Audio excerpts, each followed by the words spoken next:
Le tout nouveau Google Nexus est arrivé, le 6P, le grand format. Il est disponible à la précommande à partir de 649 €. Il a un écran 5,7 pouces AMOLED avec une définition WQHD, donc ça va être du 2560 par 1440, avec un delta E de 1,9 seulement. Donc l'une des particularités de ce Nexus 6P, c'est le petit décroché qu'on a sur toute la largeur du dos, qui va notamment contenir le capteur photo de presque 13 mégapixels. Au dos, on trouve aussi un lecteur d'empreintes digitales qui commence à devenir l'une des marques de fabrique de Huawei, justement. Donc il est fait pour aller sur l'index.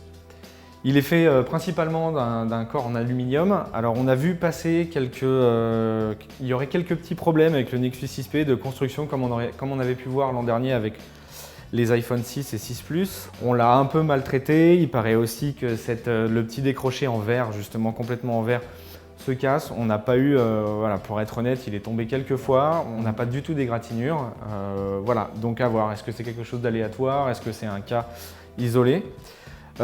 Sinon, comme pour tous les Nexus, en fait, la réactivité est extraordinaire. Voilà, il n'y a pas de pollution avec une surcouche graphique. Voilà. On a le strict minimum, mais c'est tout ce qu'il faut. L'autre point fort de ce 6P, c'est qu'il utilise la puce Qualcomm Snapdragon 810. C'est un peu une puce qui a été soumise à la controverse cette année, puisqu'elle est dans quasiment tous les smartphones qui nous ont déçus.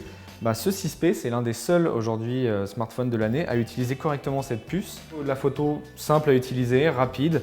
C'est pas forcément le meilleur photophone de l'année, mais c'est quelque chose qui vous permettra de prendre des photos tous les jours, en jeu, en web, en mail. Voilà. Le 6P vous lâchera jamais. Un excellent smartphone, pas le meilleur de l'année, mais le Nexus 6P très agréable. Peut-être un peu cher pour quelqu'un qui avait l'habitude d'acheter des Nexus plus abordables. Mais voilà, c'est un nouveau virage de Google et il faudra s'habituer puisque ça va être un peu plus le cas maintenant.